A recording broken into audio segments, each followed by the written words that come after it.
Thank you very much. So now we move to our last talk, which will be given by Alan Herbert. And the title is A Polyvalent Concept of God in the Chaitanya Vaishnava Tradition. So Alan Herbert holds a PhD in Theology and Religion from the University of Oxford and an MAA in Philosophy from the University of Hawaii. He's presently a postdoctoral research fellow at the Oxford Center for Hindu Studies. He's co-director of a sociological research project looking at issues in contemporary Hinduism connected with the OCAS and Brunel University, London. His more recent article, Reality Imagined, Aesthetic Participation in Indian Ritual Visualization, has been published as a chapter in Imagination and Realization, Perspectives from the Philosophy of Religion, published by the Knowledge Society for Philosophy of Religion. Previous to his interim academic life, he lived as a Vaishnava monk for 15 years, traveling to Asia, Europe, and North America while intensely studying and gaining an insider appreciation for Vaishnavism and its texts. So please, Alan. Thank you very much, Ricardo. And thank you for Vijay and Fred for your very nice, very learned presentations. So as Monty Python would say, now for something completely different. So what we're going to do, I thought this is a workshop. So I thought rather than just present, and get into the Sanskrit and get into, well, not that I'm great at Sanskrit, but get into the actual theology and everything, I thought I'd try to do something a little bit more explorative, a little bit more bare bones, so to say. So I first of all apologize for its kind of very basicness, what I'm going to do right now. But I thought the best way to actually try to bring out the problem that I'm looking at is to try to do it this way and try to get some kind of feedback from you. Because if it gets lost in the trees of everything around, we'll lose the actual problem. But I thought if I present it in a very simple way, maybe we can fill it in with something together if possible. So I did do a quick, and only I'm not a big fan of PowerPoints, but I did one this time just because I wanted to make it visual as well. So part of it is visual. Let me see if I can find it. So we got share screen here and I got to find there we go. Okay, let's try that. Okay, everyone see that? That's a yes, I guess. Yeah. Okay. Okay. Thanks. I guess I can do this full screen. Okay. So, what I'm dealing with is I'm actually going to be working on two papers here. So one of them is more dealing with a more kind of like fundamental Vedantic kind of side of Gaudiya Vaishnava thought, specifically through Jiva Goswami. And the second one, which we hope to do later on, I'll be going more into the whole thing of the Radha Krishna thing and the whole Gaudiya and Rasa side of it, or which kind of in Jiva Goswami's work, specifically Satsandara, but they're kind of one leads to another in a sense. So what is that Vedantic side? Well, we have Ravi Gupta kind of wrote a book on this, and it's a very good book actually, dealing with this whole how the Vedanta and the Rasa Shastras within this tradition are kind of work together. So in a sense, you have the Vedantic side is really this looking at the Upanishads, Bhagavad Gita, and looking at God in terms of these very kind of like traditional features of Brahman. And then you have Paramatma in this tradition, you have Bhagavan, this triad, right? And whereas in Rasa Shastras, we have something that continues with that because these are unified within the Bhagavad Purana, which we'll see in a second, in terms of being three, well, I loosely use the words expression, but three, I would say expressions of the same one non-dual absolute, which I call it. And each one is represented through, each one has a position according to the attributes of the Shaktis or the qualities, right? And those qualities feed into the whole notion of Radha and Krishna later on, where Radharani is Ladini Shakti, one of the Shaktis of the internal Antarangi Shaktis of Krishna. So, so the tradition was influenced by Chaitanya, who was around 1486 to just after Vallabha, 1486 to 1534. Then after him, he asked some of his main disciples to create a systematic theology and philosophy for the religion. So one of them is Jiva Goswami, and one of the texts I've been looking at is treatise, which is a 6-part treatise or 6-volume treatise called Satsandarbha or Bhagavat Sandarbha. Technically, it's kind of like a commentary, a thematic commentary on the Bhagavat Purana. So he has excerpts from the Purana, and he comments on it.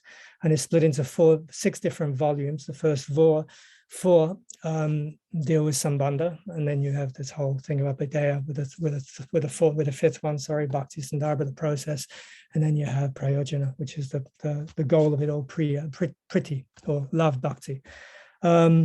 It's also split in the first 4 are split according to this Sambandha section, are also looking at 2 main issues, which is the pramana and the prameya. So the pramana is described in his very first volume, Tattva Sandarbha, whereby he looks at what is the means of knowledge, and he argues for Bhagavad Purana as Shabda, as testimony, as primary, and that he has the other ones, the famous ones are Pratyaksha, perception, and Anumana, logic.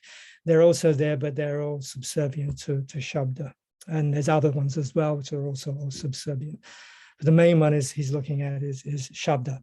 And the Prameya is from this particular verse in the Bhagavad Purana, which is in the 1st canto, the 2nd chapter, 11, the famous one that was also presented the other day as part of the presentation on Ramakrishna as well. You might have remembered.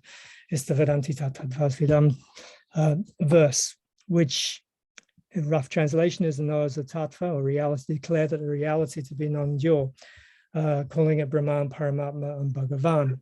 All right, so we have the three expressions that are non-different, that are non-dual.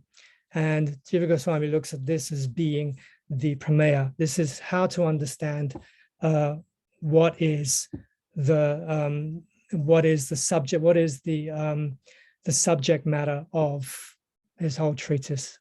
It's basically encapsulated in this verse here. So what we're going to be looking at is looking at this idea of 3 expressions that are one. Right? And how do we conceive of God through these 3 expressions as one? And that's why I called it polyvalent, because that expresses one thing that has many facets or functions. In this case, they express through 3 different expressions. So in this verse here, we have a hierarchy. It's an implicit hierarchy that's not accepted by everyone. Just Jiva Goswami argues that it's an ascending order, an ascending hierarchy that is interpreted as being Brahman, but the topmost being Bhagavan, and then the next one down, Paramatma and Brahman. Each one of them belongs to that particular place in the hierarchy according to the Shaktis that are exhibited, right? So whether these Shaktis are in terms of degrees of the revelations of these Shaktis, whether it's an ascending hierarchy according to them being hidden or exhibited, or whether the manifestation of attributes are from partial to complete, or from potential to actualization. I can't answer that question right off. All I know is that he expresses it in terms of the Shaktis that each one of these exhibits. So Brahman exhibits the least, if any, and if they are, they're covered. Then Paramatman or Brahman is the same in a sense, although the later tradition expresses Brahman as being the effulgence of Krishna, he still maintains this idea of this ubiquitous kind of underlying principle of the universe type thing that comes out of the Vedanta texts.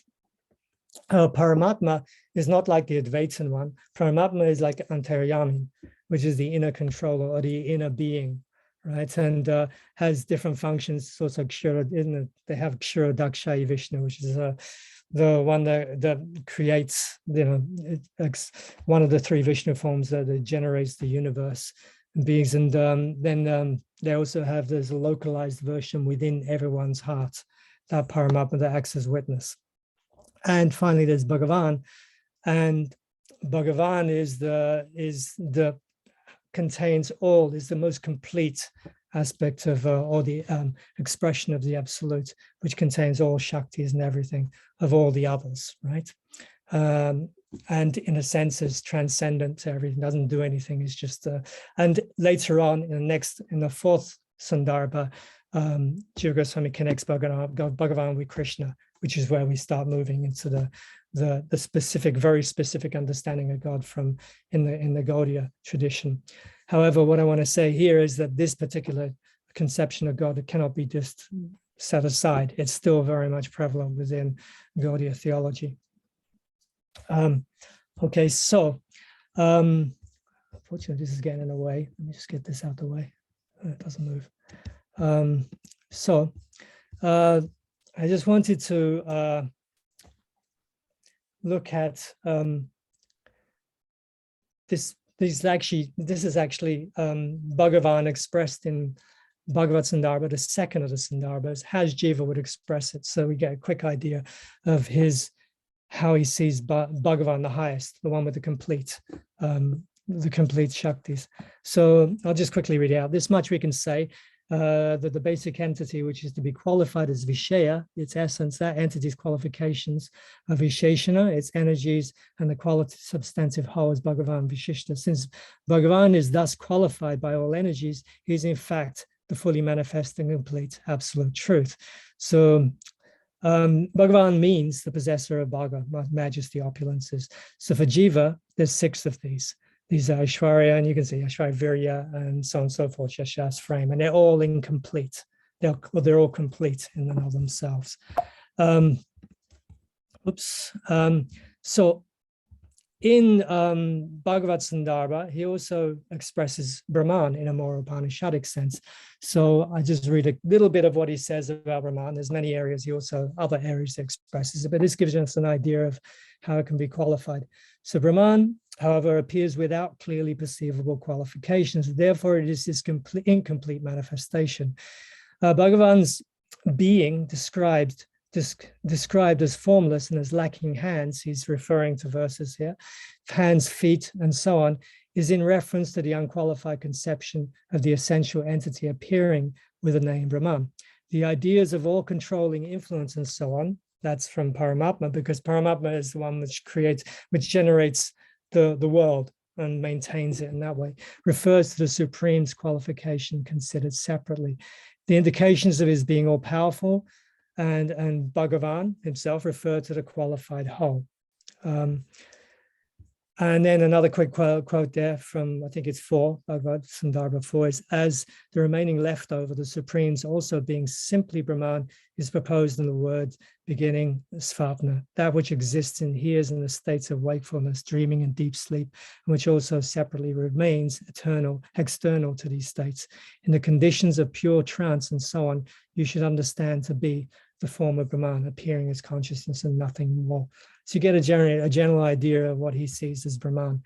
And later, I thought I'd quickly add this. I won't read the whole thing, but Krishnadas Kaviraj, who produced Chaitanya Charitamrita, which is a hagiography of Chaitanya, also does a little theology as well, and he derives a lot of his theology from Jiva.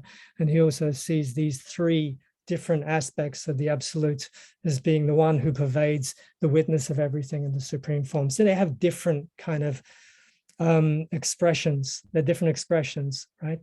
Now, before I go on to the next bit, let's just look at Paramatma. How is Paramatma expressed in Bhagavad Sandarbha? So here's a couple of excerpts. Next, it is said that when the absolute truth appears as the same complete manifestation of Bhagavan described above, but specifically in the form of the regulator of the living beings and of his other energies, as before, either directly manifesting to the worshipper or else conceived of theoretically, then he is termed the Paramatma. Although these terms, Brahman, Paramatma, and Bhagavan, are often used interchangeably in one another's senses, still this statement is made to describe the primary reference of Paramatma. what this means to say is the following: although he, Bhagavan, is without any purpose, indifferent to nature, still he is the cause of the universe's creation, maintenance, and so on, through the agency of his partial expansion, the Purusha, who acts as the motivator of material nature and the living beings, and is known by Paramatma.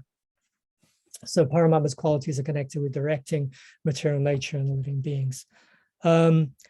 That's just expressing why there's no Brahma Sandarbha in Jiva's Sandarbhas. He says that actually, when Bhagavan is explained, so too is Brahman. So Brahma Sandarbha is included in Bhagavat Sandarbha. This is, in other words, this is expressing a sense in which Brahman is a partial expression of Bhagavan, and of which Bhagavan is fully expressed. So therefore, logically speaking, Brahman should be within Bhagavan in a sense, and so should Paramatma, right? But this is where I get to the problem. So we have contradictory qualities in a sense, right? Now, I would say that these qualities are to a degree expressed or articulated in senses that are similar to Shaktis, that are similar to attributes as well. They're not of the essence. The essence is one, the non-dual substance of which these three are made up, right? So the contradictory qualities can be expressed by way of a pervasion problem, right? So if Brahman is ubiquitous in the standard Upanishadic sense and is nirvishesha, and Paramatma is localized and it acts, and Bhagavan is transcendent, has a specific form, is aloof, acts on the material being nature, whatever, but is carried out through Paramatman, then these qualities are contradictory if they're seen as belonging to the same person. In other words, or the same divine being. In other words, how can something be both ubiquitous and localized? How can something be both ubiquitous and transcendent, and localized and transcendent as well? So these qualities, even though they're expressive of one entity, they are contradictory, the qualities are. So what I thought is, let me just bring in something as a kind of illustrative tool. There's a Nyaya, part of Nyaya inference is this idea of Vyapti. And Vyapti, universal concomitance, is also expressed by the terms of pervasion as well. And this idea of pervasion is kind of very graphic. So bear with me for a second with this. I just want to explain where this is coming from. So this is a standard Nyaya logical inference, the whole fire on the hill thing. This is the pratigya. So first you state what you're arguing. There's fire in the hill. Then you give the reason why you're arguing, which is the hetu. So because there is smoke on the hill. You see smoke, therefore there's fire. Then you have an example. With inference, you have to go outside of deductive logic or analytic logic. You have to have an example from reality. That's what inference means. So the inference, which is kind of a universal here, is that wherever there is smoke, there is fire. And the example given is of a kitchen in this case, where in a kitchen, you're cooking something with fire, there's going to be smoke coming out the pan. So then you have a reaffirmation of the application. The hill has smoke that is pervaded by fire. You're using the example and then bringing that into the actual thing you're going to be arguing for. And then you have the conclusion, which is therefore there is fire in the hill. So here the pervasion step is in the middle. So wherever there's smoke, there is fire. For example, in a kitchen, this little graphic at the top kind of gives you the idea of what that means. So you have smoke, and wherever there's smoke, it's going to be pervaded by fire. Fire is going to be basically every instance of smoke, there's going to be fire in it. That's where you're coming up with this example of yapti, this pervasion idea, right? And then you have it reiterated in the actuality in the next one. So if I may, this is a little bit of a loose one because generally Nyaya syllogisms work on causation, but I'm just working, I had to do this quickly, and so I need to work this out a little bit further, but it gives you an idea of the actual pervasion part of it, right? So if I'm going to change this around to just use Bhagavan and Brahman here as well, or Brahman here as well. So if we say that Bhagavan is a total supreme, right? We said the complete, right? So Bhagavan is complete in everything, right? And we use, say, a reason that because there is Brahman in there. So Brahman is also considered complete right? So not complete. Brahman is also considered as supreme. However, because Bhagavan is absolute complete, because Bhagavan is complete supreme, therefore Brahman has to be in there. So that's because. So now we have the pervasion part. Wherever there's Brahman, there is Bhagavan. And the example we could use as in, I was trying to express in what are these relationships between the three expressions. It could be part and whole. It could be hidden and revealed qualities. There could be potentiality as in Brahman, and it could be actuality within Bhagavan. Not sure how that works, but anyway, the different ones could be used, and there's many more that could be used there as well. The idea is just to get the illustration of what's going on here with the actual pervasion part of it. So the supreme is Brahman, is pervaded by Bhagavan. Therefore, Bhagavan is the total supreme. That's just a very loose one, and it's problematic, but it gives you an idea of what the pervasion thing does, right? So here we have the pervasion with the three expressions, right?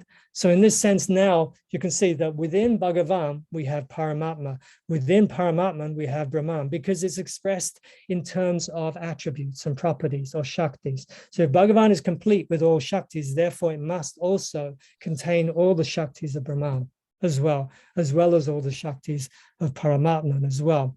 However, here's the problem. The problem is when you add in the qualities of Bhagavan, Paramatman, and Brahman, we have transcendent for Bhagavan, we have localized for Paramatman, and we have ubiquitous for Brahman. And so we have a Bhagavan who's ubiquitous because Brahman is contained within Bhagavan. And that becomes a problem. How can you have a transcendent divine being who's also ubiquitous as well, right? So this is the issue I'm really trying to explore in this section. How can we conceive of God, or have a conception of God within this Gaudiya Vaishnava kind of Vedantic side of the philosophy, and make it so it becomes a concept you can hold that is not contradictory, right? So there's a couple of resolutions I was thinking about in order to try to deal with this, real kind of just off the cuff resolutions. There are many more, and maybe we can deal with it later if you can think of any. But here's one of them, right? So the triad of Bhagavan, Paramatman, and Brahman are distinguished by the Shaktis they exhibit or manifest. This is problematic, as we'll see at the bottom. So Bhagavan exhibits all of the other two plus more. Brahman exhibits all of Brahman plus more, but less than Bhagavan. Brahman exhibits the least, if any, but Jiva does argue for Saguna as well, by the way. So the non-dual expressions exhibit transcendence, localization, ubiquity.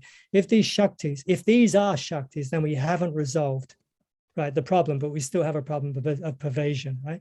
If, on the other hand, we assume that they're not Shaktis, right, then we have a problem of different essences, which means that they're not that we don't have a non-dual. Don't have a non-dual essence to begin with, right? So you see the problem here is that if we posit that the problem is about Shaktis, we have the problem of the pervasion problem I mentioned before. If we say it's not about Shaktis, then we have a problem that we have more than one essence, which means that we don't have a non-dual, a being, right? A second resolution could be done through hidden ubiquity, in a sense. So in other words, Bhagavan reveals different Shaktis as he wants to. So he could reveal the ubiquity Shakti, if you take it as a Shakti or as an attribute if he wanted to. So let's go through this one. So Bhagavan exhibits the Shaktis of all the other two plus more. Paramatman exhibits the Shaktis of Brahman plus more, but less than Bhagavan. Brahman exhibits the least. What if we say Bhagavan is ubiquitous but hides it? And Bhagavan is localized but hides it. And Paramatman is ubiquitous but hides it. On this view, Bhagavan can either exhibit contradictory attributes, transcendent, localized, and ubiquitous whenever he wants to. In other words, he exhibits an attribute, but then his other attribute has to be there. And this happens at the same time. Or Bhagavan can flip between them, and Paramatma between the two of them, right? So in other words, Bhagavan suddenly can at one moment flip between being ubiquitous and then being transcendent, right? So if Bhagavan and Paramatma can exhibit contradicting attributes, there's a problem with conceiving, conceptual problems. That's what we're dealing about. I'm not talking about, I'll explain that in a sec. We're not talking about seeing it as such. We're talking about a conceptual, holding it in the mind. So if Bhagavan and Paramatma can flip between these attributes, then there's a time when Bhagavan is not transcendent, when Paramatma is not localized, which undermines their essences. So that's a problem either way you look at it. The third resolution is qualifying qualifying hermeneutic that Jiva Goswami himself offers, which is that he says it in Bhagavad Sandarbha 3, or as an alternative analysis, and it is an alternative analysis. So he's offering maybe this will work. The statements of the Supremes being formless and so on are meant to negate the possibility of his having material form and other qualities. Thus, the phrase lacking hands, feet, and so on denies connection by simple contact, but not the integral connection of inherence. All powerful means endowed with all powers, Vaibhava, present everywhere. Present everywhere means not limited. All pervading means underlying all things, and not pervaded means that no other entity can pervade him. So this shows that Jiva is aware of the problem, but he's not fully engaging with it because he doesn't go further than this. So it's not really a definitive statement. That's what I would say, but maybe there's more you could say about that. So quickly, I was talking about Shaktis and what these are, and this is where I think this is going to go, this paper, right? The idea of Shakti and Shaktimat, that you have the Shakti or the potencies, we might call them attributes, we might call them energies or whatever, and the Shaktimat, the possessor of these, right? And that these we'll see are what he calls achintya, which is different to the anirvachaniya, which is coming out of Dvaita. This is achintya, this is inconceivable, and there's a difference between the two. So as it says here, it seems that the pervasion problem is about the relationship between essences and attributes or Shaktis. So the three kinds of Shaktis, I'm sure I won't go into too much. Antaranga is the Lord's or Bhagavan's internal Shakti. That's which, like for instance, we talk about Satchitananda, these entities. It's not like the Advaitin system where Brahman is he is Shat, he is Ananda, he is Chit. In the Gaudiya system, these are actually expressed in being a Shakti, and Jiva Goswami argues for this as well. So you have Antaranga Shakti, which is also belonging to Brahman and also Paramatma. You have the Tatashta Shakti, which is also known as Jiva Shakti, which is intermediate Shakti, which is the living entities in the world, and Bahiranga Shakti, which is the material, the energy, material energy. So the distinction between the three and the divine is expressed as being achintya, as inconceivable. And the example that Jiva gives is that of fire and light, and also of the sun and the rays of the sun. So you can't distinguish between them. If you have fire, fire naturally brings about light and also warmth, right? You can't say it is fire without these things, but you can distinguish between warmth and light and fire itself. So but you can't say what that is. That's why he says it's achintya and inconceivable, right? I'm not going to go through this. This just expresses from Ravi Bhukta's book, explaining where we're coming with this whole idea of achintya and achintya beta beta. Sorry, I was meant to say that, but the beta beta is a difference, non-difference relationship. So the idea of the Shakti being non-different from the Shaktimat, he nicely expresses here and brings it as introduction. So we have achintya beta beta. It's expressed one time in Jiva's Paramatma Sandarbha. Actually, it's in his Sarva Samvadini, of his self-commentary on Paramatma Sandarbha, and he expresses it in terms of this difference between the Lord and his Shaktis, and that can be either the Lord's internal Shaktis, or that between the Jivas and the Lord, and that between the world and Lord. And the achintya, and running out of time, so I won't go into the reason why that's there, but it's obvious through those examples. So Gerald Carney expresses the ideas of achintya here. I'll quickly fly through that. I'm not going to get into that too much. The anirvachaniya, I can quickly explain that later, how it's different to achintya. Briefly, it's anirvachaniya is really dealing with the Dvaita concept about the ontology of the world, and how that is real in a sense, in a kind of pragmatic sense, and yet is unreal in a sense. It's if you see it as the world and not as Brahman. So it's really talking about something ontological, the reality of that. Whereas achintya is about the inconceivability between two real things, because for Gaudiyas, the Shaktis, the world, the Jivas is real, and so is the Lord. So that's where that distinction comes in. So one thing that comes up in Ravi Gupta's book, he talks about this disagreement between Radha Govinda Nath and Nobel Kapoor on the idea of whether Achintya is unique to the divine and its Shaktis. They have different views. Like, for instance, we use the example for the divine of the fire and the light from the fire. Now, we could say that also the distinction between fire and the Shakti of fire, which is the light and the heat of fire, is also Achintya, right? And that the Achintya within the divine is just an expression of a greater principle. However, Nobel Kapoor expresses the divine ones as being primary. Otherwise, the other stuff of the world is kind of a secondary thing, right? So either way, we're dealing here with a specific divine attributes. And one way of looking at this is that the Achintya in there, are we applying it to the relationship between the energies and the energetic, the non-difference relationship between them, or are we applying it to the actual Shaktis themselves? And this is an argument that Ravi Gupta brings up. The Lord's energies are themselves inconceivable. They're Achintya Shakti. And this is mentioned many times throughout Jiva Sandarbhas, because they're inconceivable in their working, their amazing creations and their amazing tasks. Their workings are inconceivable and they achieve the impossible. So that's one way of looking at it. So whether that's the fact, whether it's the actual Shaktis are Achintya, or whether it's the relationship between the Shakti and the Shakti Matas Achintya, is still problematic, because this idea of having an Achintya in the conception of God makes the conception of God almost a non-conception of God. So I'll just read this out. This is what my thinking so far about questions on Achintya and where this is going. So does Achintya literally refer to non-conceivable? Probably does, but there may be other senses to this that I'm missing completely.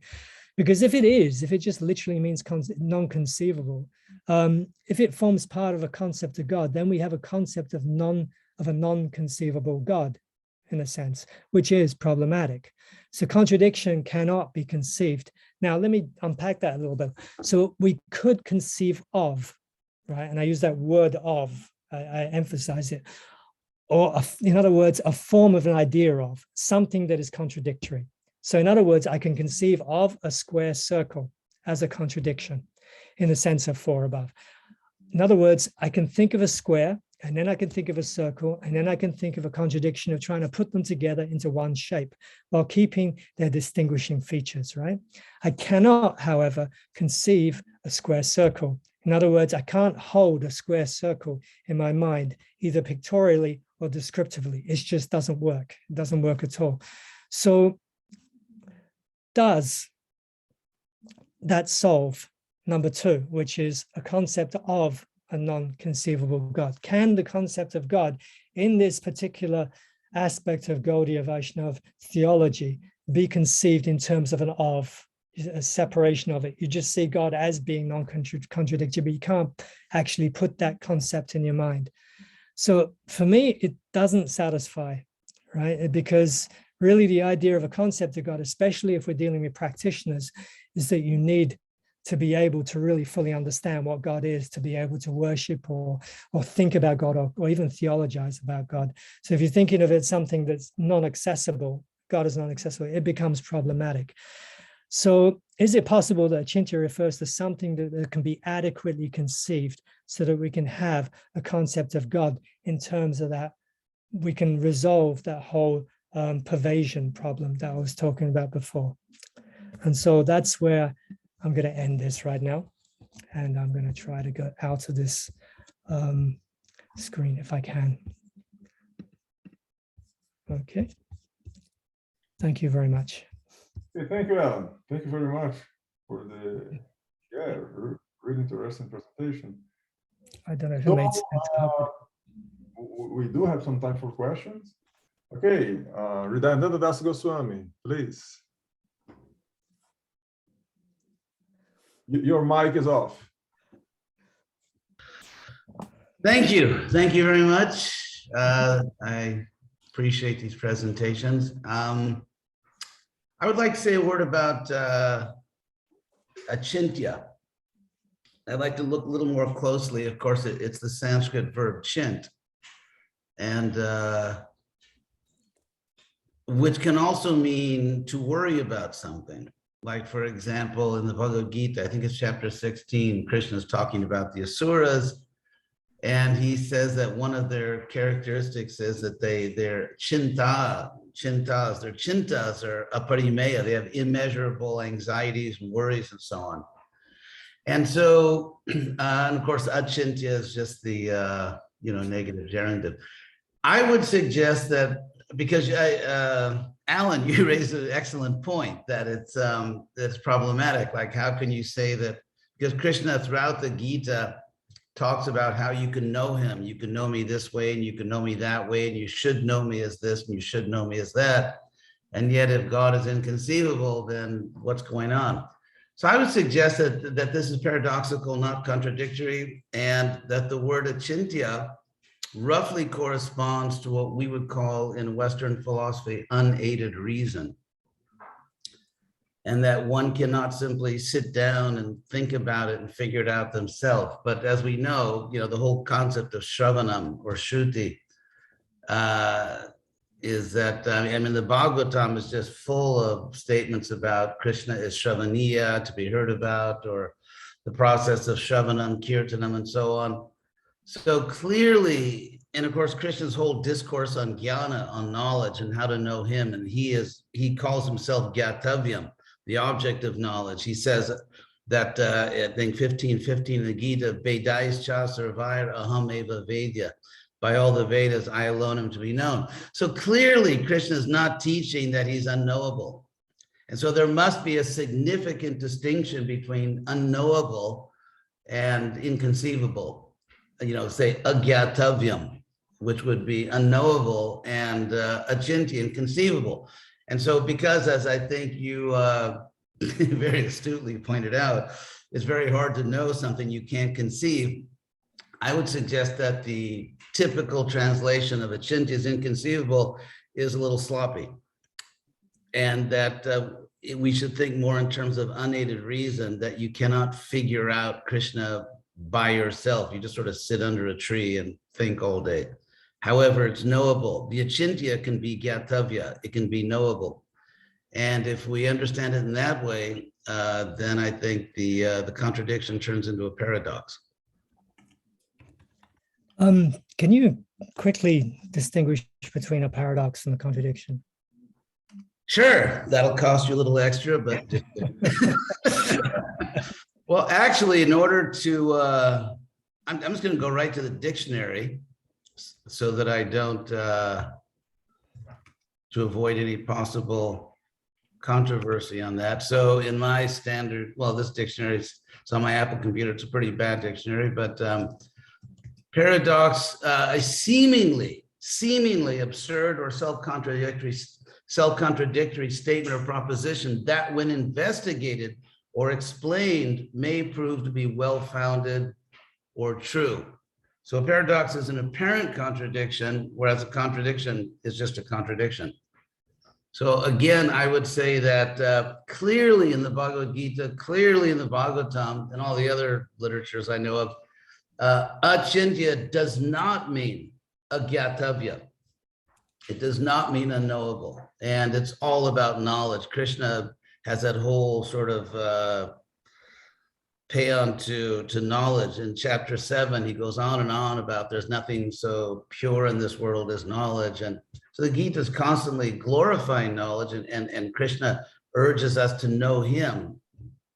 But yet, of course, achintya, so I think it's a paradox, not a contradiction. Because I think if it were a contradiction, it would be so obvious and gross that people would have noticed it thousands of years ago. So if we're dealing with achintya, and we're really dealing with it with beta, with its non-difference, and we're dealing with it in terms of Shakti and Shakti Mat, right? And Jiva Goswami brings it up that it is achintya in a sense, and we're talking about it being, in a sense, the indicator of a paradox, in a sense. So, and that paradox is a seeming contradiction, but it's not a contradiction until it's understood. Right. So is there any way of understanding this not difference and non-difference between the Shakti and the Shakti mat. Yeah, thank you.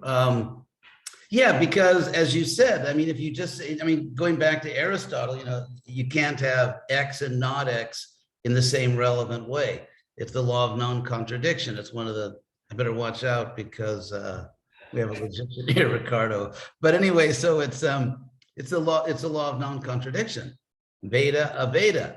But if it's a paradox and you have both difference and non-difference, because okay, then it would be that in some ways there's non-difference, but in other ways, which are not identical, they're different but non-different. And so the ways in which Shakti and Shaktiman or Ishwar and Jiva, the ways in which they are different are not the same relevant ways in which they're non-different. So if you consider a spread of attributes, in these attributes, they're different, and those attributes, they're not different. And therefore, again, the contradiction is resolved into a paradox, which I think is, because personally, frankly, I don't find it inconceivable. I mean, you know, difference and non-difference, it's like, for example, these two basic ways of understanding things, which in Sanskrit are explained as samasa and vyasa, putting things together and putting them apart. And so, I mean, take a word. Is a word just a word, or is it a combination of phonemes, of semantic elements? You know, and I mean, I won't go into this, but I think it's somehow related to the Greek, ancient Greek fascination with categories and members of categories. So, yeah, I don't find it at all inconceivable that a word can be one word, and yet at the same time you can, you know, that's samasa, it's a word. And then vyasa, taking it apart, it's a combination of phonemes. Phonemes are semantic elements. So when it's explained, I don't find it inconceivable. It doesn't blow my mind that things in some ways can be different and some ways are non-different. So maybe we're going kind of back to the little thing we had with Fred earlier on, that maybe we're talking a Frege type sense and reference here. You know, that we have the, you know, the whole thing with the morning sun and the evening sun, and that both are the same in the sense that both are Venus, except they have different senses of how they are. Is that what we're going with? I'm afraid I'm going to, you know, say something stupid if I try to talk about Frege, but no, that is very basic. I mean, I'm not going to talk about Frege other than that. That's all. Yeah, I think I kind of want to stick to. For example, let's say, did you say the morning sun and the evening sun? Was that star? You know the right, morning star, right? I would say that in that case, we're talking about differences of perception from different geographic points. So, but if we're talking about Venus itself, Venus is the same. So there, I think I might not go with that, because there I think we're mixing ontology and epistemology. Interesting, because sorry. Well, just to make clear what I meant by that example, let's say epistemically, in terms of how something is understood or perceived, I may see something as a morning star, and someone may see it as an evening star, or I may see it as both different times of the year. But Venus is Venus. We're dealing with one object ontologically, and then different perceptions of that one object. Whereas in the Veda, we're actually dealing with two different categories, two tattvas. Jiva Tattva and Vishnu Tattva, two different types of objects, and then the perception. So I think I would rather stick to an example where we have two different objects that are in some ways identical, rather than just two different perceptions of the same object. Mm-hmm. Mm-hmm. Yeah, because the problem of having two different perceptions of the same object is how can you hold them in your mind at the same time? Right. Yeah, because it's not a strict analogy, because we're not talking about how two objects can be one and different at the same time. Mm-hmm, mm-hmm. Yeah, I agree. Thank you. I've got to ask you more on that. yeah, thank you. And thanks also to, excuse me, other speakers. Frederick, I don't know you personally, but I really enjoyed your presentation also, and also the one on Nimbarka. So I just want to get in my thanks there. Okay. And of course you, Alan, especially for this presentation. Thank you much. Okay, thank you. So we have a question, please, Juan. Okay, thank you very much for your presentation, Alan. I have been working most in, can you listen to me clearly? Just about. Okay. Sometimes I get a noise of sounds like a printer in the background or something, but Yeah, but not from here, I think. Okay.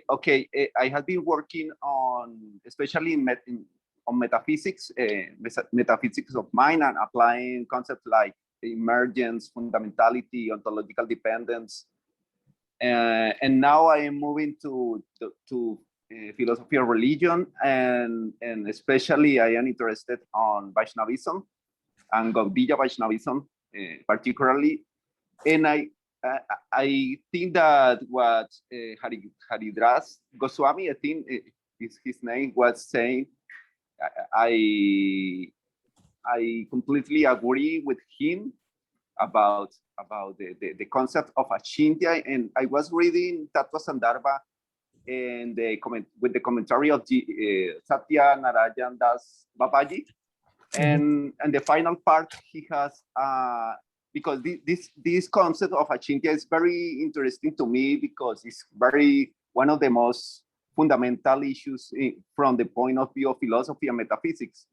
And in the last part, there is a glossary by another person in Tattva translation, and he explained the concept of Achintya in a very, I think, clear way, like Haridas, the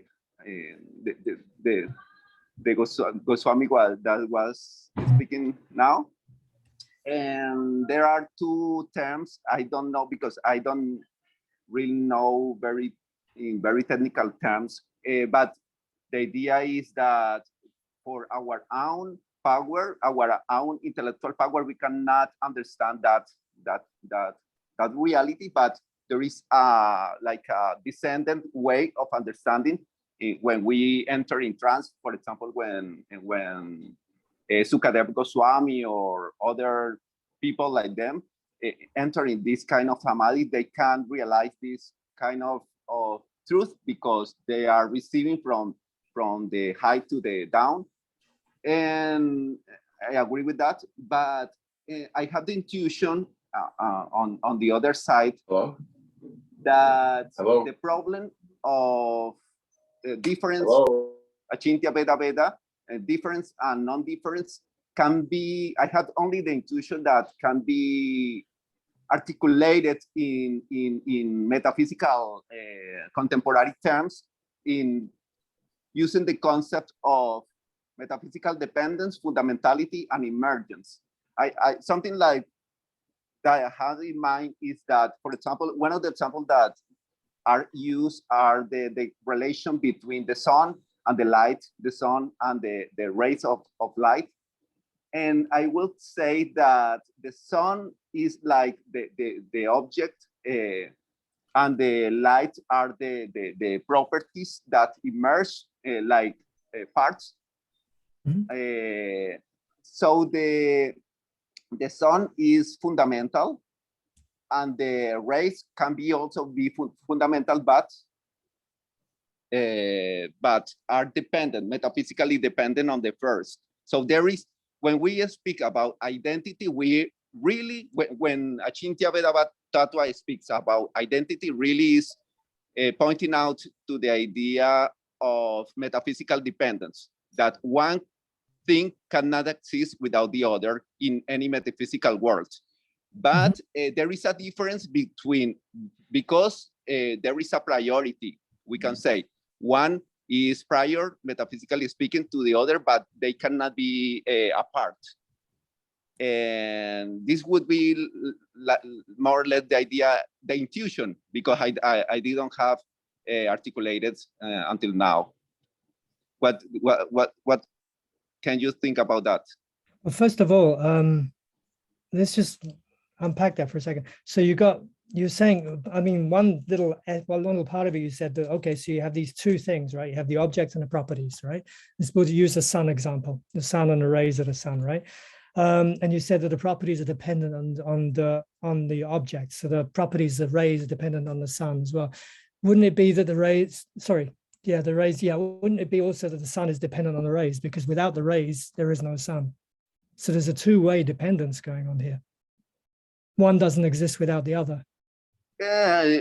We can think about that. It will be a codependence, but this depends on the particular perspective that you have. But we can articulate in both senses. It's it. No, I'm not going. I'm just wondering because it's not. I don't think it's down to dependent your own perception of it. I think it's actually an ontological thing as well. That you have a sun that produces rays, and it doesn't matter how you perceive it. It doesn't matter. Just as an entity that produces rays, there's a codependence between both. You know, between both. I think that's what we're getting at. The idea of identity there, with Jiva Goswami, the difference in identity.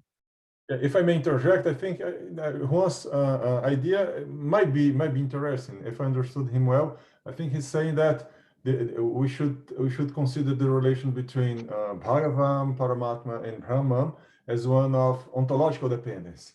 But I don't know if it works here because as far as Alan's presentation is concerned, and as far as I can see, as far as the text is conceived, the two objects are seen as being the same. That's why he used the word expression. There are three expressions, or at least they might be three expressions of the same thing. While when you speak about ontological dependence, we are speaking about two different things. Like one thing depends on the other things and they are different. But here it seems to me that Alan's trying to make sense of the idea that those three things, they are at the same time identical, but they have like conflicting properties. I would say that they are extensionally speaking, they are the same, but intentionally speaking, they are different. And the Bhagavan's entity is the prior in terms of the others. Yeah, that's the easy solution, I think. But the problem is that descriptions are contradictory. Sorry, Alan. No. That's you're exactly right. I didn't think that way. You're right. Exactly. It's you can't express the three as three entities. They're all one, right? And that's why I tried to give that Vaiṣṇava diagram. It's all one entity, just one's within. You can kind of do it like one of those, what are they called? Those Russian dolls type of thing.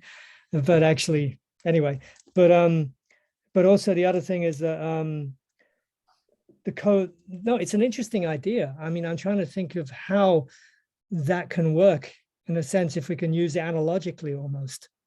You know, there might be an analogy to this somewhere that can be actually useful as a conceptual device, because this is all about conceiving God. So yeah, actually I'm going to do the same as Kenneth yesterday. I'm going to have to write you an email and ask you a little bit more about this, because that's very interesting. Thank you. So please, Frederick.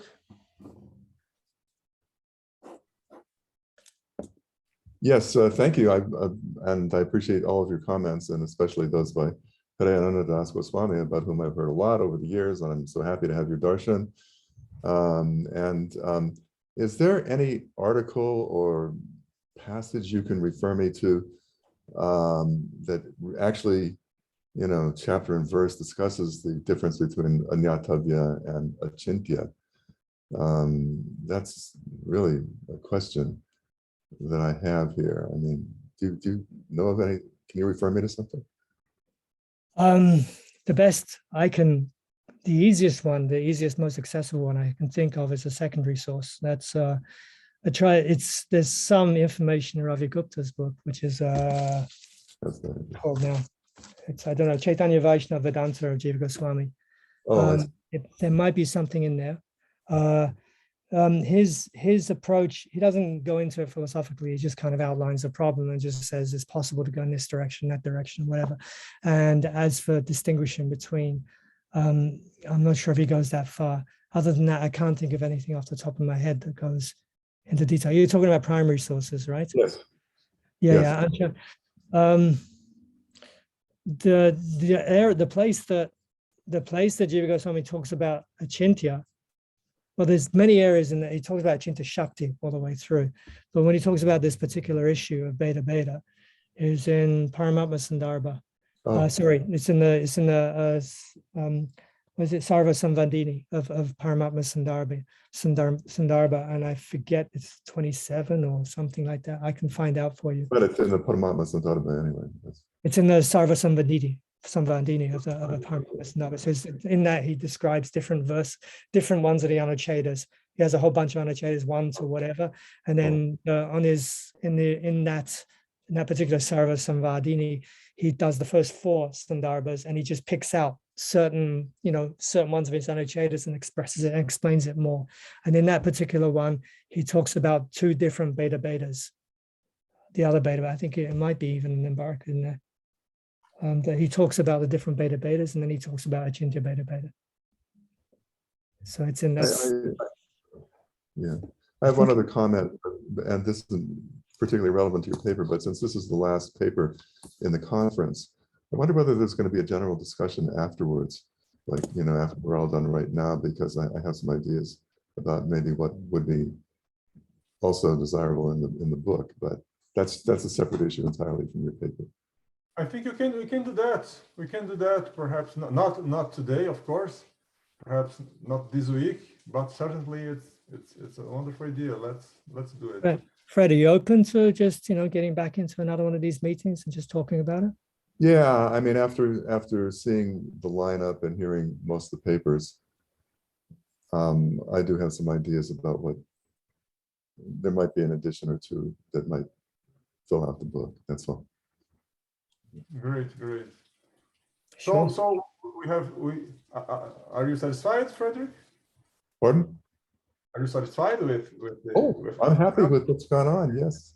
Okay, good. So we have 2 more questions, and I'm afraid we don't have time for. That's fine. That's fine. That one, please, Vijay, and after that, Ridad and Laswan. Thank you. I really appreciate the questions as well as the amazing presentation, Alan. Thank you. Thank you. I was sitting with this Achintya thing, and for Nimbarka and his followers, it's a Swabhavika relationship, but the Swabhavika is of the Bheda relationship between Jiva, Jagat, and Brahman.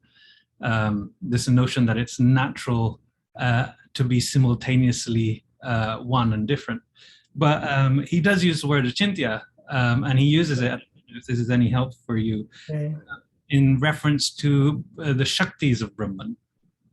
And when Purushottama is commentating, he says, Achintya Shaktiriti, he says, Chintayitum Yogya Chintya Taraka Gochara Iti Yavat. So definitely, as what Hridayananda Dasa Goswami was saying before, it's insofar as it's inconceivable in the realm of discussion. Na Chintya Taraka Gochara Shaktir Yasya So Achintya Shakti. So confirms basically one way of thinking about Achintya. But I was wondering more, that was just one comment, whether it's ontological or perceptual is different. I think what I'm interested in is whether in differentiating Brahman to this level, that there seems to be a hierarchy, does the polyvalency of the category of God, does that polyvalency serve to support a hierarchy in which one of those 3 options is supreme? That's what I'm interested in. And does that therefore, to some instances, does it invalidate the concept of polyvalency altogether, and give us a sequence? Interesting. I didn't think of it that way. It's interesting. Yeah. So, I never actually thought of it that way. How would you flesh it out? If that came across in the Nimbarka tradition, for instance, how would you flesh that out? Nimbarka is like, yeah, whatever you need to do. It's more of a yeah, I didn't think of it. As for, you're, in one sense, we got a polyvalency of supremacy, right? And I don't think that's what he's saying, as I think there's, it's just, like I'm trying to find the word for it. I think expression is the closest I can get to it, because I don't think that he's creating a hierarchy of the essence. Do you know what I mean? This is the issue I'm dealing with, the issue of attributes and essence, and that seems to be the problem for me. That's how I'm kind of unpacking it, that you do have these 3, And they do, and if you can call these, like we've been calling things like omnipotence and all these things as attributes, right? So if we can call like immanence and all this type of immanence and transcendence and like the localization attributes as well, then it's not really, there's not really a hierarchy there. It's more just different expressions of it, you know. But the problem are those expressions are contradictory, and if you take standard logic, you know, in a sense. So yeah, I wouldn't want to jump in and say yes to that. Like, hold off on that. But I'm sorry, I can't. That's as far as I can go on that one. But thank you. Thanks for thinking about it. And I will ask you again for your quotes because that was interesting. Thank you. Okay, now Ridananda Goswami will ask or make the last comment. Thank you. I would like to respond to Alan's statement about the sort of mutual interdependence of the sun and its rays. And so I would like to argue that it's not a symmetrical relationship at all. And because, for example, we can say that the sun produces the sun rays, we cannot say the sun rays produce the sun. And so in terms of power, I mean, in all the literature, God or Krishna or whatever name you use is known as Isha, and we are Ishitavya. There's the Lord, there's the sort of the governor and the governed, those who are to be governed. And I mean, Krishna even talks about this ontological asymmetry in the Bhagavad Gita, verses 9, 3 through 6. A series of verses that begin with Maya Tatmidam Sarvam, that I pervade this world, that all beings are in me, but they are not in me. And so in the same relevant sense, we couldn't say that Krishna is in, anyway, I won't go into all the technical stuff, but I think that in many ways it's an asymmetrical relationship, and God does not depend on God's creation or whatever, or expansion in the same way the expansion depends on God. Because I think that would upend really all of this Bhagavad theism. It's interesting, actually, because when you mentioned that, and especially when you express how you would interpret that relationship between, like, for instance, that the rays come from the sun, but the sun does not come from the rays. That assumes a temporal element as well, which is interesting in itself. Well, it's temporal, yeah, but it's temporal only in the sense that we're using a material analogy. Yeah, in a sense. But then also, what I was going to bring up is that you have Immanuel Kant, who does something very interesting with that, with logic, mathematics. He says that is also a temporal relation. This mathematics is in time, because in order to say 1 + 1 = 2, you have to first state there's a 1, then you have to say the plus, then you have to say there's another 1, then you say there's a 2.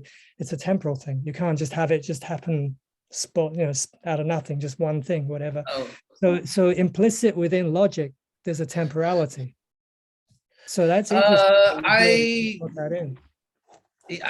Very interesting. I think thank you for now revealing to me another one of the several ways in which I think Kant was dead wrong.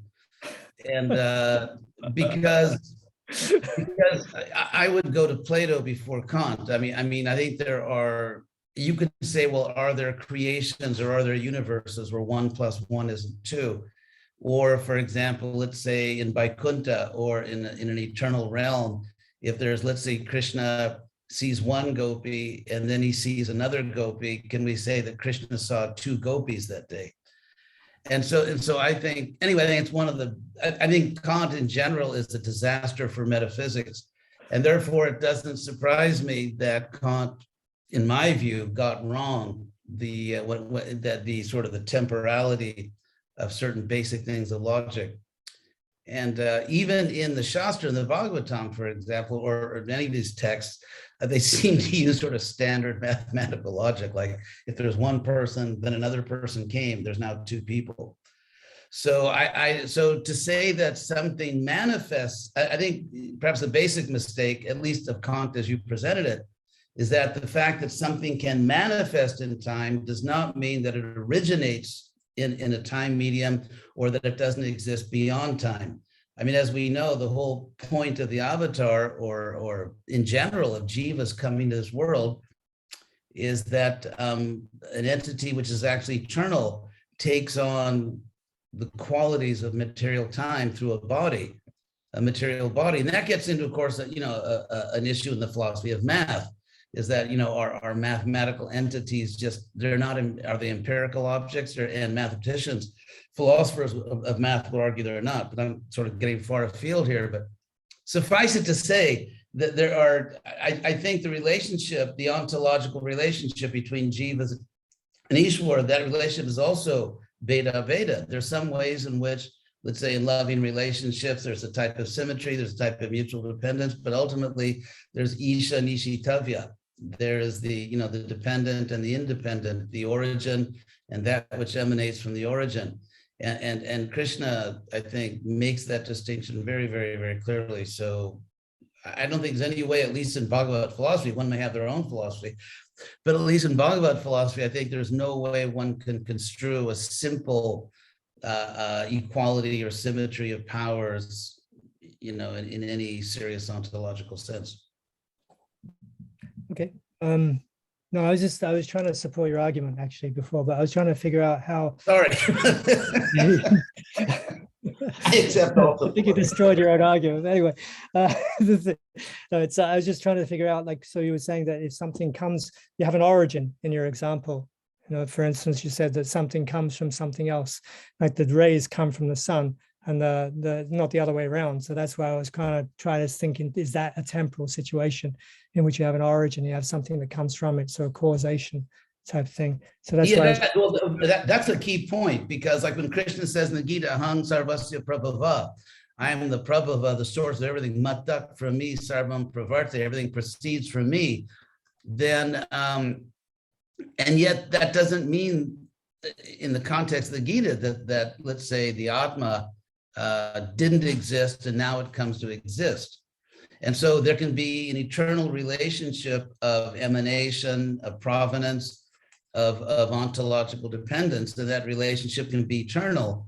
So I think the problem may be is that we assume that a relationship of dependence or provenance entails that dependence or provenance occurs within, let's say, material time, that it didn't exist and now it exists, whereas you can have that eternal relationship, eternal dependence. Okay, thank you very much. That's a wonderful discussion, isn't it? But unfortunately, we have to see. Our time is really up. So I would like to say some few words.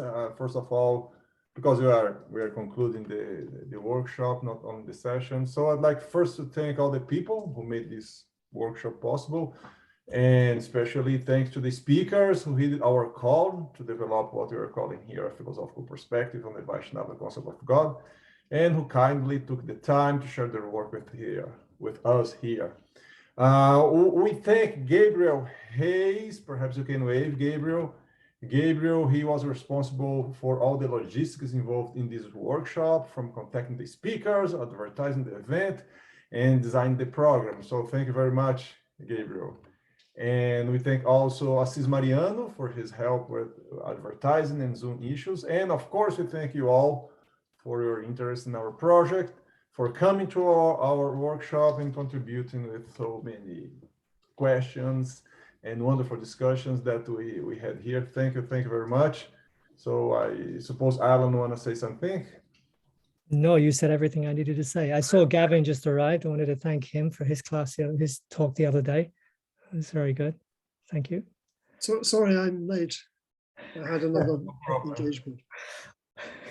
We're glad you came. Okay, so that's it. I have to say that all the talks were recorded, and they will be uploaded to the Logic and Religion YouTube channel, perhaps in 1 week or two. Okay, we let you know about that. So again, thank you very much, and we hope to see you soon. Thank you, Ricardo, for all your work. Ricardo has been working very hard on this behind the scenes, so he deserves a lot of respect for that, actually. So thank you very much, Ricardo, for everything. Thank you all. So that's it. So okay. Bye-bye. Bye-bye. Yeah. Take care.